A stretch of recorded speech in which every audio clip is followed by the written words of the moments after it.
பொழுது சாயும் நேரம். தங்கமுத்து தோட்டத்தில் வேலை முடித்து கூலி ஆட்களை அனுப்பிவிட்டு வீட்டிற்கு வந்தார். அவர் மகள் பார்வதி சிறு கைப்பெட்டியோடு வீட்டிற்குள் நுழைந்து கொண்டிருந்தாள். பாரு, தங்கமுத்து குரல் கேட்டு பார்வதி திரும்பி பார்த்தாள். என்னம்மா இந்த நேரத்துல தனியா வர்ற? மச்சான் வரலையா? எப்போ மச்சானோட கார்ல வருவ? மச்சான் ஊர்ல இல்லப்பா, நான் உங்களையும் அம்மாவையும் பாக்கணும்னு நினைச்சேன், அதான் புறப்பட்டு வந்துட்டேன். ஏமா, ஒரு போன் போட்டிருந்தா நாங்களே வந்திருப்போம்ல. என்னமோ எனக்கு உங்களை பார்க்கணும்னு பட்டது, உடனே வந்துட்டேன். அம்மா என்று குரல் கொடுத்தபடியே பார்வதி வீட்டிற்குள் சென்றாள். வாமா பாரு, என்ன தனியா வந்திருக்கிற? மச்சான் வரலையா? அம்மாவும் அதே கேள்விகளை கேட்டாள். வரலம்மா, அதிசயமா இருக்குது, ஒரு நாளும் நீ தனியா வந்ததில்லையே. அப்பாவின் ஆதங்கம் அடங்கவில்லை. சரி, அதெல்லாம் அப்புறம் பேசிக்கலாம். புள்ள மூஞ்சி என்னவோ போல இருக்குது, நீ மூஞ்சிய கழுவு, காப்பி கொண்டாரேன். தாய்ப்பாசம் வெளிப்பட்டது. புள்ள ஒரு பெட்டியோட தனியா வந்திருக்கிறா, இப்படி வந்ததே இல்லையே. தங்கமுத்து தானே பேசி கொண்டிருந்தார். கேட்டு கொண்டிருந்த அவர் மனைவி, விடுங்க, ஏதோ நம்மள பாக்கணும்னு நினைச்சிருக்கிறா, வந்துட்டா. ஒரு போன் போட்டிருந்தா நாமளே போயிருக்கலாம்ல. தெரிலங்க அப்பா. பார்வதி வந்து நின்றாள்.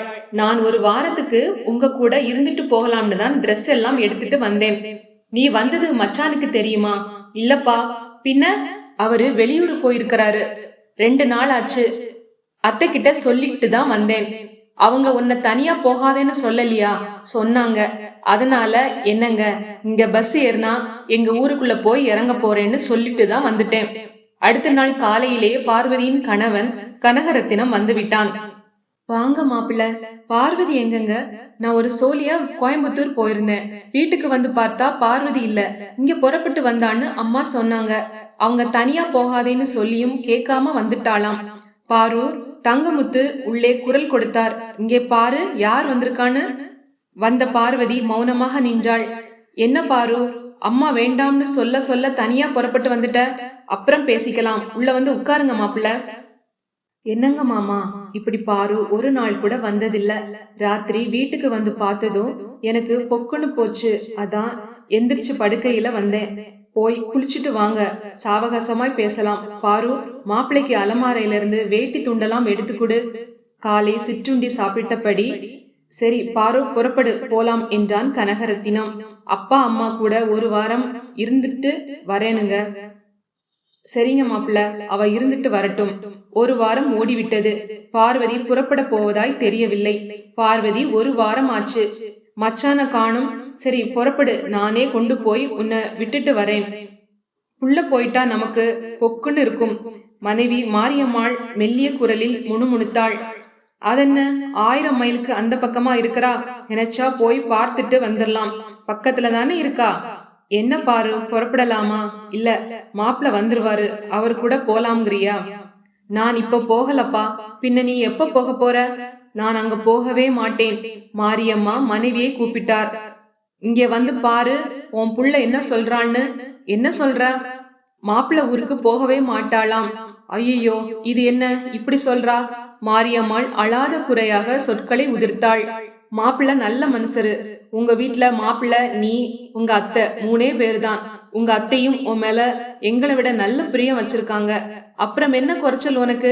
புறப்படு, நானே கூட வரேன். இல்லப்பா, நான் போகல. இப்படி வாங்க. கணவனை மாரியம்மாள் அருகில் கூப்பிட்டாள். என்னமோ வந்தாப்புல இருந்து அவ மூஞ்சியே களையே இல்ல, ஒரு மாதிரியா இருக்கா. இப்ப இருக்கட்டும்ங்க, அப்புறம் பாத்துக்கலாம். நாட்கள் ஓடிவிட்டன. பார்வதி கணவன் ஊருக்கு போகும் அறிகுறியே இல்லை. ஒரு நாள் தங்கமுத்து அவர் மனைவியும் உட்கார்ந்து மெதுவான குரலில் உரையாடி கொண்டிருந்தார்கள். பார்வதி அவர்கள் எதிரில் போய் நின்றாள். அப்பா அம்மா, நான் ஒண்ணு சொல்ல போறேன். கேட்டா உங்க 2 பேருனாலையும் தாங்க முடியாது. இருந்தாலும் சொல்லிதான் ஆகணும். எத்தனை நாளைக்கு தான் இப்படியே நாளை ஓட்டிக்கிட்டு இருக்கிறது? மனச தைரியப்படுத்திக்கோங்க. என்னம்மா, என்னமோ குண்டை தூக்கி போடுவ போல இருக்குது. ஆமாப்பா, நான் இனிமேலையும் எப்பவும் புருஷன் வீட்டுக்கு போக போறதில்ல. அவர்கிட்ட இருந்து நான் விவாகரத்து வாங்கிக்க போறேன். என்ன உளர்ற? நான் ஒன்னும் உளரல, என் முடிவைத்தான் சொன்னேன். எனக்கு கல்யாணமாகி 5 வருஷமாச்சு. எப்பவாவது புகுந்த வீட்டுல இருந்து ஏதாச்சும் சொல்லியிருப்பேனா? இல்லையே.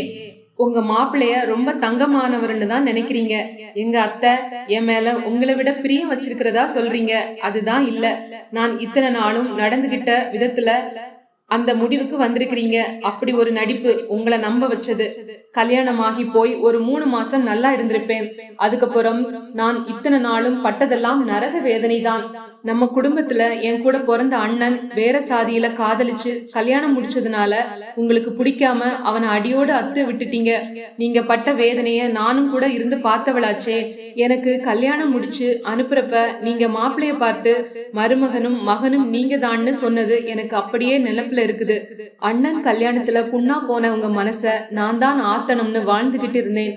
அதனால தான் புகுந்த வீட்டுல எனக்கு எந்த குறையும் இல்லைன்னு காட்டிக்கிட்டு இருந்தேன். நானும் நல்லா பொழைக்கலன்னா உங்க மனசு தாங்குமா? எப்படியோ காலத்தை ஓட்டிக்கிட்டு இருந்தேன். கல்யாணம் முடிச்ச நாள்ல இருந்து நான் பட்ட அனுபவிச்ச கஷ்டத்தை எல்லாம் பெரிய கதையா எழுதலாம். அண்ணன் வீட்டை விட்டு போனதுல இருந்து உங்க பாசத்தை எல்லாம் என் மேல கொட்டி நல்ல மாப்பிள்ளையா தேடி தேடி பார்த்து இவருக்கு கட்டி கொடுத்தீங்க. ஆனா அவரு நல்லவர் இல்லப்பா. இனிமேலும் மறைச்சு பிரயோஜனம் இல்ல. சொல்றேன்னு கேளுங்க.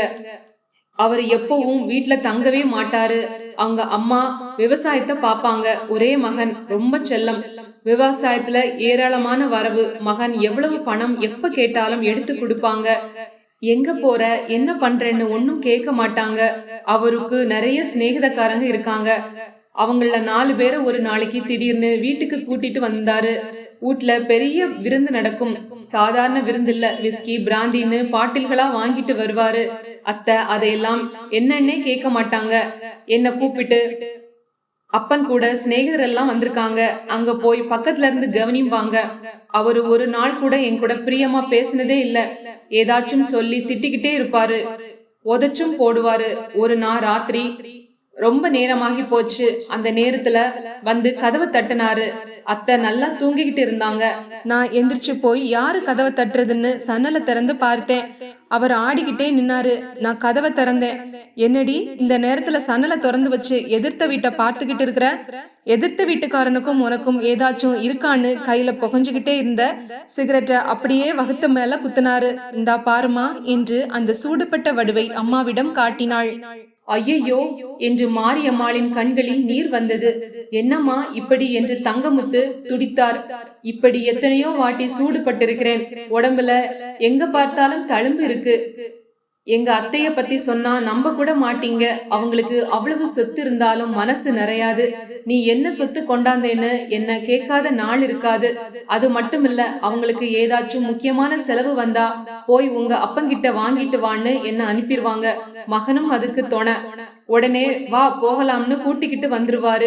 நீங்க எத்தனை வாட்டி எதுக்குன்னு கூட கேட்காம பணம் கொடுத்திருக்கிறீங்க. அதோட அவங்க மகளுக்கு ஏதாச்சும் நகை வேணும்னா உடனே என்ன உங்ககிட்ட அனுப்பிடுவாங்க. அப்பா நினைச்சு பாருங்க, கல்யாணத்துக்கு அப்புறம் நீங்க எத்தனை நகை செஞ்சு போட்டிருக்கீங்கன்னு. அந்த நகையெல்லாம் நேரா மகளுக்கு போய் சேர்ந்திடும். ஒரு நகையை கூட நான் போட்டதில்ல. இதை எல்லாத்தையும் விட எனக்கு குழந்தை பிறக்காதனால என்ன மலடி மலடின்னு சொல்லிக்கிட்டே இருப்பாங்க. ஆமாப்பா, உங்க மனசு கெடக்கூடாதுன்னு எல்லாத்தையும் தாங்கிக்கிட்டு நாளை ஓட்டிட்டேன். அண்ணா அப்படி செஞ்சிட்டனால நானும் வாழா வெட்டியா வந்துட்டா உங்களால எப்படி தாங்கிக்க முடியும்? ஒவ்வொரு நாளும் ராத்திரி பகலாக யோசிச்சேன். கடைசியத்தான் இந்த முடிவை எடுத்தேன். ஒரு குடும்பம்னு சந்தோஷம், சங்கடம், சண்டை எல்லாம் இருக்கும். அதுதான் குடும்பம். நீங்களும் அம்மாவும் எத்தனை நாள் சண்டை போட்டுக்கிட்டு நாள் கணக்குல ஒருத்தருக்கு ஒருத்தர் பேசிக்கவே மாட்டீங்க. ஆனா உங்க மனசுக்குள்ள குறையாத பாசம். சண்டை போட்டு நீங்க தோட்டத்துக்கு போயிட்டு வர்றதுக்கு கொஞ்ச நேரம் ஆனா போச்சு. அம்மாவால இருக்க முடியாது. எங்க உங்க அப்பா இன்னும் காணும். இன்னும் 10 தடவை வெளியே வந்து எட்டி எட்டி பாப்பாங்க. அம்மா சண்டை போட்டுக்கிட்டு சாப்பிடாம படுத்துட்டா நீங்க என்கிட்ட சொல்லி அம்மாவை போய் சாப்பிட சொல்லுன்னு நச்சிருப்பீங்க. வெளியில சண்டை, உள்ளுக்குள்ள தனியாத பாசம். ஆனா நான் புகுந்த வீட்டுல அப்படி இல்லையே. வெளியில பாசம் பிரியமெல்லாம், உள்ளுக்குள்ள வெறுப்பு. அம்மாளுக்கும் மகனுக்கும் 2 பேருக்கும் ஒண்ணுதான். அவங்க நுனி நாக்குல தேனும் அடி நாக்குல பூரா விஷம். நீங்க எனக்கு எத்தனை மாப்பிள்ளை பாத்தீங்க, எத்தனையோ மாப்பிள்ளைங்களை கழிச்சீங்க. ஒரு மாப்பிள்ளைக்கு ஜாதகம் சரியில்லைன்னு சொல்லுவீங்க, இன்னொரு மாப்பிள்ளை அழகு இல்லம்பீங்க. ஒன்ன பெரிய குடும்பம்ங்க. அதோட நினைச்சா பிள்ளைய போய் பார்த்துக்கிட்டு வர்றதுக்கு ஊருக்கு பக்கமா இருக்கணும்னு இப்படி எத்தனையோ மாப்பிள்ளைங்க கழிச்சு இந்த மாப்பிள்ளைய முடிவு செஞ்சீங்க. ஆனா யாராலையும் ஒருத்தர் அடி மனச புரிஞ்சுக்க முடியாது. நான் அங்க போய் அந்த குடும்பத்துல பொழைக்க மாட்டேன். சீக்கிரம் விவாகரத்துக்கு ஏற்பாடு பண்ணலாம். பாரு, நீ படிச்சவ, விவரம் தெரிஞ்சவ. எங்களுக்கே புத்தி சொல்ல வேண்டிய நீ பேசுறது எப்படி ஏத்துக்கிறதுனே தெரியல. ஆமாமா, அதெல்லாம் நம்ம குடும்பத்துக்கு ஆகாது. நாங்க 2 பேரும் உன்னை கூட்டிக்கிட்டு போய் மாப்பிள்ளை கிட்டையும் சம்மந்தி அம்மா கிட்டையும் விவரமா பேசி புள்ளைய நல்லா வச்சுக்கணும்னு சொல்லி விட்டுட்டு வரோம். அம்மாவின் அழுகுரல். அங்க போறது, நான் சேர்ந்திருக்கிறது, அத பத்தியெல்லாம் நினைக்காதீங்க, பேசாதீங்க. நான் எத்தனையோ வாட்டி விடிய விடிய எப்படியோ யோசிச்சு பார்த்திருக்கிறேன். நான் பட்ட கஷ்டத்தை பூரா சொல்லல, சொன்னது கொஞ்சம்தான். ஒரு வாட்டி தற்கொலை செய்துக்கலாம்னு கூட நினைச்சேன். தற்கொலை ஒரு பிரச்சனைக்கு முடிவாகாது. அது மட்டுமல்ல, என்னை பெத்த உங்களுக்கு காலமெல்லாம் தீராத வேதனை. நல்லா கேளுங்கப்பா, மனுஷ பிறவி எடுத்தா 1000 வருஷம் வாழ போறதில்ல, மிஞ்சி போனா 100 வயசு. எல்லாருமே அவ்வளவு காலம் வாழ்றதில்ல. நாம பிறக்கிறப்ப நம்ம கூட 2 நிழல் வருது. ஒரு நிழலு நம்ம கண்ணுல பார்க்கலாம். பொழுது மேற்கே இருந்தா நம்ம நிழலு கிழக்கே விழுகும், கிழக்கே இருந்தா மேற்கே விழுகும். உச்சி நேரத்துல காலுக்கடியில இருக்கும். இன்னொரு நிழலும் நம்ம கூட தான் வந்துகிட்டு இருக்கு. அது கண்ணுக்கு தெரியாது. அதுதான் சாவு. நாம வாழ்ற கொஞ்ச நாள சந்தோஷமா வாழ்ந்துட்டு போகலாம்ல. அப்படியெல்லாம் யோசனை பண்ணித்தான் நான் விவாகரத்துக்கு முடிவு செஞ்சேன். அதனால விவாகரத்துக்கு வேண்டியதை செய்யலாம். என் கூட நீங்க வந்தா சரி. என்ன பாரு, என்னென்னவோ பேசுற. எனக்கு என்னமோ உன் முடிவு சரின்னு படல. என்ன சொன்னாலும் என் முடிவை நான் மாத்திக்க போறதில்ல. என்னம்மா, இந்த சின்ன வயசுல நீ விவாகரத்து வாங்கிட்டு வாழா வெட்டியா எங்க கூட இருந்தா ஊரும் உலகமும் பேசாதா? அதையெல்லாம் நான் நினைச்சு பார்த்து போட்டுட்டேன்பா. ஊருக்கும் உலகத்துக்கும் பயந்துகிட்டு இருந்தா நான் எத்தனை காலத்துக்கும் ஒவ்வொரு நிமிஷமும் செத்து பொழைக்கிறது? பாரு, எங்களுக்கு பின்னால உனக்கு யாரு துணை? உன் கூட பிறந்த அண்ணனையும் ஒதுக்கி வச்சாச்சு. அப்பா, உங்க மக மேல உங்களுக்கு பிரியம் இருக்குதுன்னா விவாகரத்துக்கு ஏற்பாடு செய்யுங்க. என் கூட வாங்க. அப்படி இல்ல, நான் படிச்சவ, யார பார்க்கணும் என்ன செய்யணுங்கிறதெல்லாம் தெரியும், நானே பாத்துக்கிறேன். தங்கமுத்து கவுண்டருக்கு மகளுக்கு என்ன பதில் சொல்வதென்றே தோன்றவில்லை. சோகமே உருவாக உட்கார்ந்து விட்டார். அவருடைய மனைவிதான் அவரை சமாதானம் செய்தாள். அவ பொழைப்பு இப்படி ஆயிப்போச்சு, என்ன செய்யறது?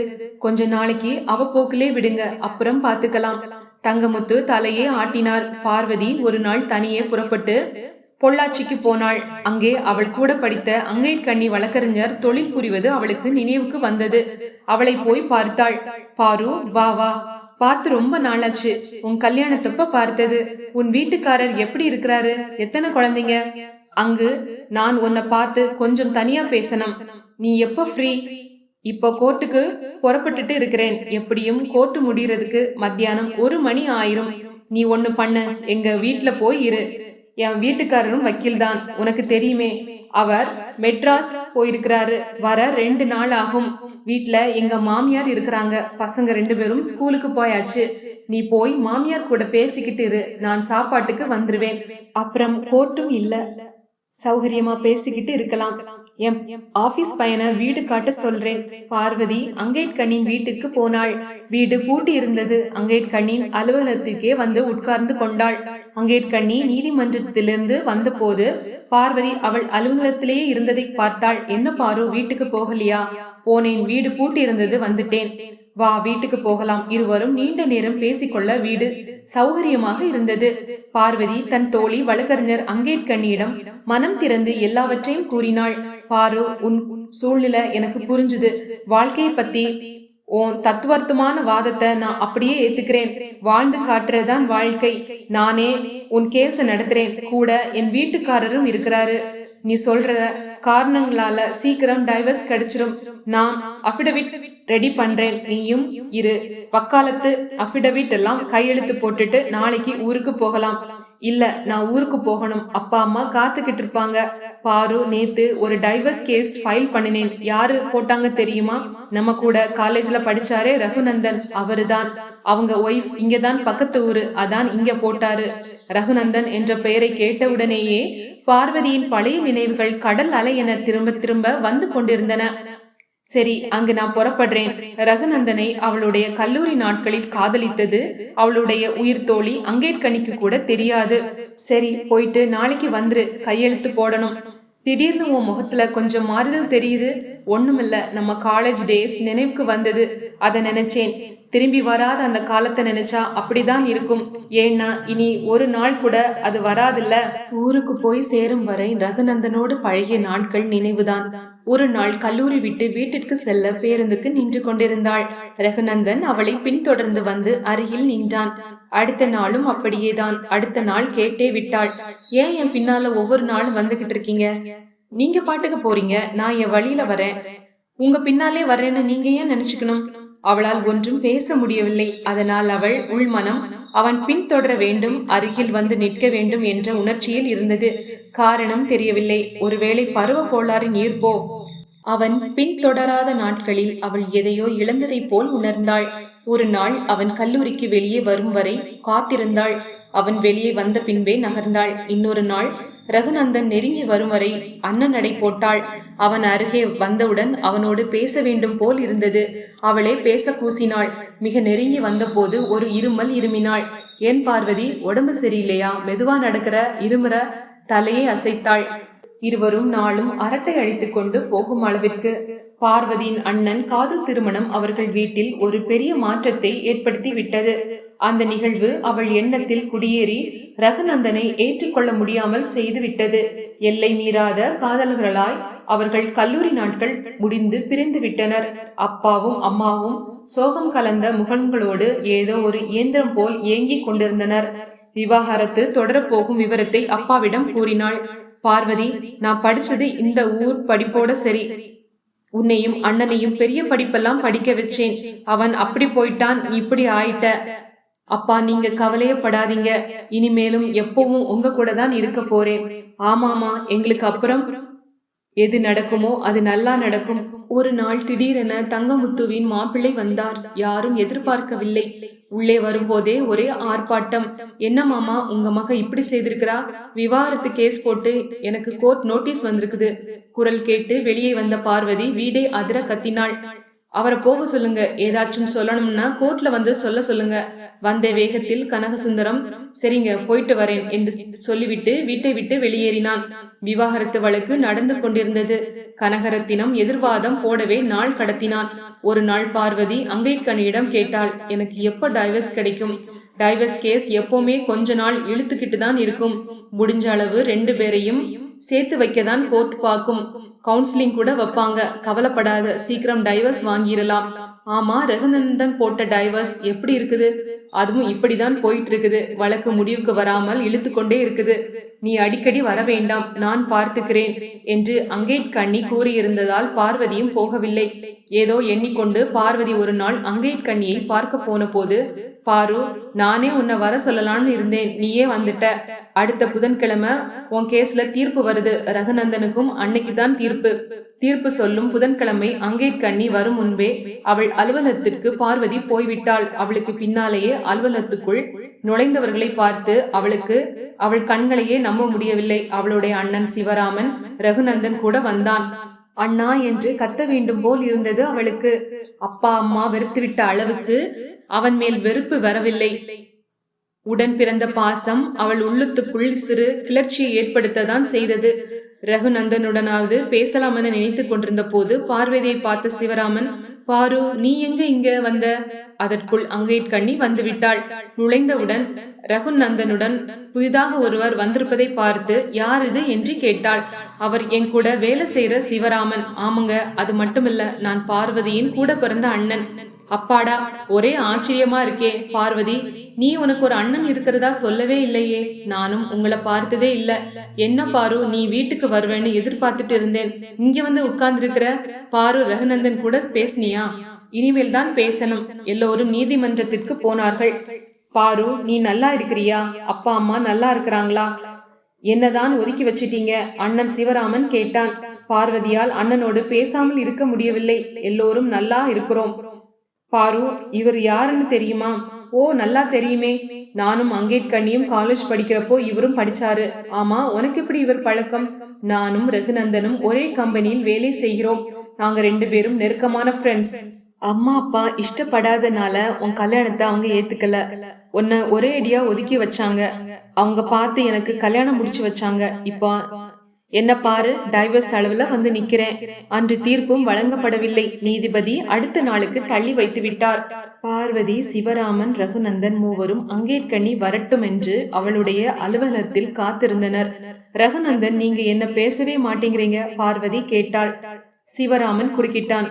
பாரு, விதி ஒருத்தர் வாழ்க்கையிலும் எப்படியெல்லாம் விளையாடுது பாத்தியா? நான் காதலிச்சு சாதி மாத்தி கல்யாணம் முடிச்சுக்கிட்டேன். என்ன அப்பா அம்மா வெறுத்து ஒதுக்கிட்டாங்க. நான் ஒரு பையன் ஒரு பொண்ணுன்னு குழந்தைகளோட சந்தோஷமா வாழ்ந்துகிட்டு இருக்கேன். ரகு காதலிச்சு கல்யாணம் முடிச்சுக்கிட்டான். அவங்க அம்மா அப்பா சம்மதத்தோட இவனை போல ஒரு நல்ல மனுஷனை பார்க்கவே முடியாது. தங்க கம்பி. ஆனால் அவன் காதலிச்சு கட்டின பொண்டாட்டி இவனுக்கு நேர் மாறு, ஒரு ராட்சசி. இவனும் எவ்வளவோ அட்ஜஸ்ட் பண்ணினான். 1 வருஷமா 2 வருஷமா 5 வருஷமா சமாளிச்சுதான் பார்த்தான், முடியல. டைவர்ஸுக்கு வந்தாச்சு. உனக்கு அப்பா அம்மா எவ்வளவோ சந்தோஷத்தோட கல்யாணம் முடிச்சு வச்சாங்க. நீயும் டைவர்ஸ் வரைக்கும் வந்துட்ட. அங்கேற்கண்ணி நீதிமன்றத்திலிருந்து வந்தாள்.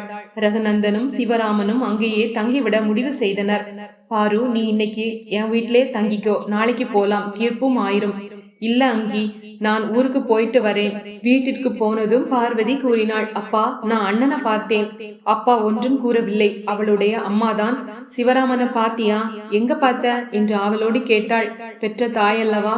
அப்பா சாதி மாத்தி கல்யாணம் செய்துகிட்டதுக்கு ஒட்டுமில்ல உறவும் இல்லைன்னு அண்ணனை வீட்டை விட்டே துரத்திட்டீங்க. அவன் 2 குழந்தைங்களோட சந்தோஷமா வாழ்ந்துட்டு இருக்கான். என்ன பார்த்ததும் எவ்வளவு சந்தோஷப்பட்டான் தெரியுமா? பாசத்தோட பேசினான். உங்களையும் அம்மாவையும் பார்க்க முடியலன்னு ரொம்ப வேதனைப்பட்டான்.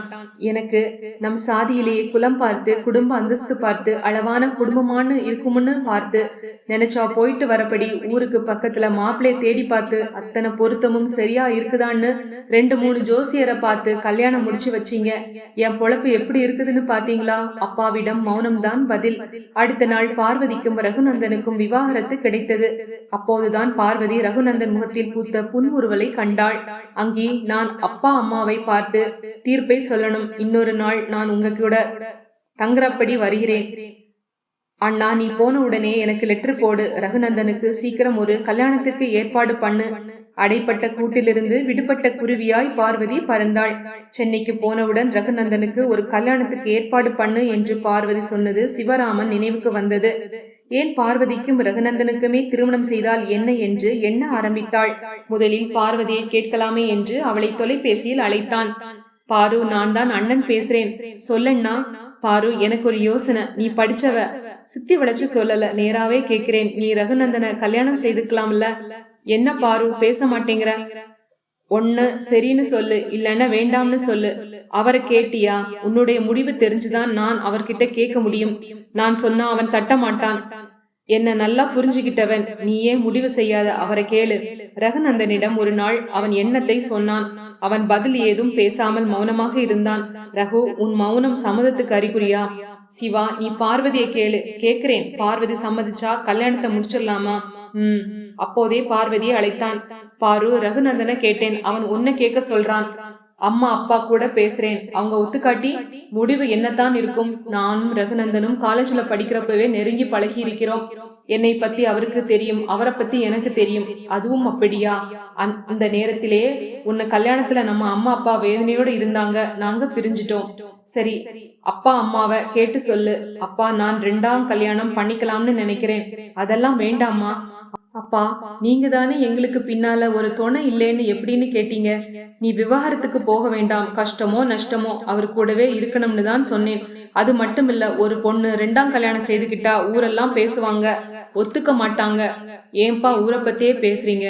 நம்ம ஊர்ல கருப்பண்ணன் அவர் பொண்டாட்டி யாரோ கூட ஓடி போயிட்டாங்கன்னு 50வது வயசுல 2ஆம் கல்யாணம் பண்ணிக்கிட்டாரே. நீங்க எல்லாம் போயிருந்தீங்களே, அது மட்டும் சரி, ஊர் ஏத்துக்குது. அதென்ன ஆம்பளைக்கு ஒரு நியாயம், பொம்பளைக்கு ஒரு நியாயம்? நீ எதுக்கோ முடிச்சு போடுற.